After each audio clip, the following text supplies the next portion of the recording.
Сәлем достар, біз бүгін қазақ тілі пәнінен 9 сыныпқа арналған бөлім бойынша жиынтық бағалауды талқылайтын боламыз. Біз бірінші тапсырманы орындаймыз. Бізде бірінші тапсырма кестені толтырыңыз, яғни тұжырымды сұрақтар арқылы дейді. Бұл жерде тұжырымды сұрақтар бұл пікір таластырушы сұрақтар.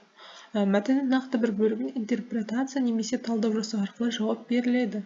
Бұл мәтін идеясы негізінде ашық сұрақтар болып табылады. Әр елдің өз міндеттері мен құқықтары бар. Олар не үшін орнатқан? Жауап береміз.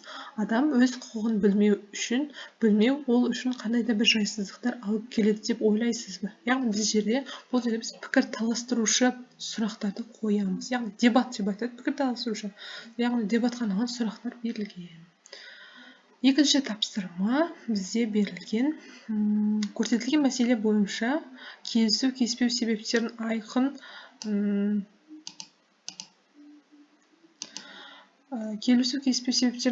көрсетіп, келісу келіспеу эссесін жазыңыз. Яғни эссе жазу барысында оқылым мәтіннің ақпаратын немесе себеп салдар мен қарсылықты салалы сөйлемдерді қолданыңыз дейді. Бұл жерде біз эссе жазамыз, барлығымыз өз ойымыздан, яғни салалы сөйлемдер болу керек. Ал өз эссемізді оқимыз. Әр адам өз құқығын білуге тиісті. Қазіргі уақытта құқықтық тәрбие беру өте қажет. Ол оқушылардың өз ой-өрісін кеңейтілген ойлау қабілеттерін дамытады. Өз пікірін айтуға, тұжырым жасауға үйретіп, патриоттық тәрбие береді. Әрбір адам өзінің құқықтары мен бостандықтарын қорғайтын заңдарды білуі қажет. Сондай-ақ заң адамға міндеттер жүктейді.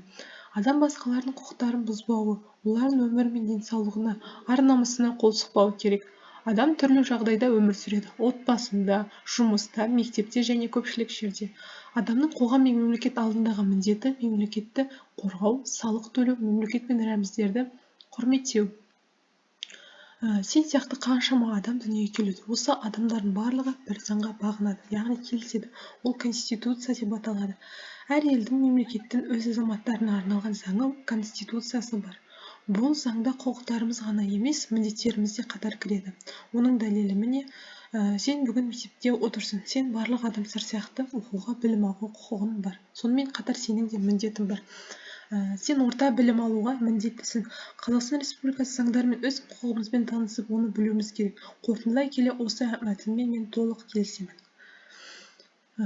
Біз екінші тапсырманы аяқтадық. Бізде үшінші тапсырма бұл салалас құрмалас сөйлемдерді мағыналық түрлеріне қарай сәйкестендіріңіз дейді. Яғни бұл жерде мағыналық түрлері ыңғайластық салалас, яғни салаластың 6 түрі бар. Мына жерде мысал келтірілген. Ал орындаймыз. Ыңғайластық салалас бұл жерде бірінші мысалы берілген. Мысал арқылы бізге оның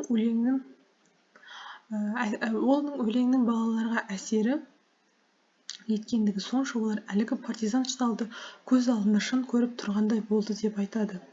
Яғни бұл жерде біз табуымыз керек. Яғни бұл қандай неге байланысты екен. Бұл жерде біз кесте берілгенін барлығын сәйкестендіруіміз керек. Яғни бұл жерде жауаптары шатасып тұр. Бұл жерде бізде ыңғайластық салаластық.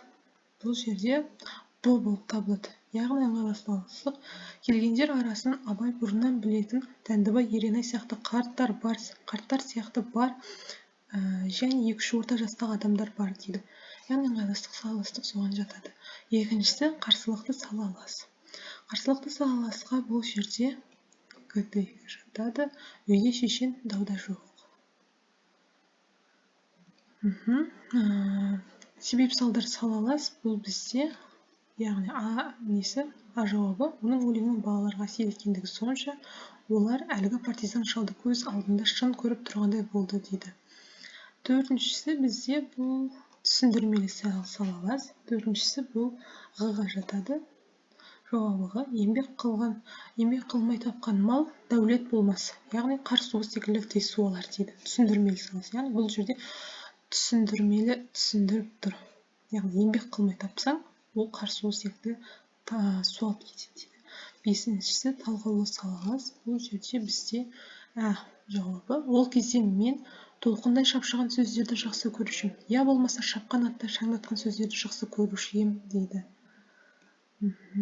Алтыншы. сұрақ бізде кезекте салаласқа бұл жерде жатады, В жауабы жатады. Сәуле біресе отыра қалып жазады, біресе комбайнер макетімен шұғылданады дейді. Яғни сіздер білмесеңіздер, міне осыны қызылмен белгілеп қоямын. Осы жерден алсаңыздар да болады.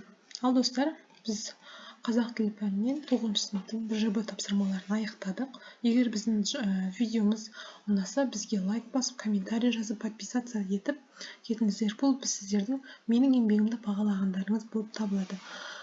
Сау болыңыздар.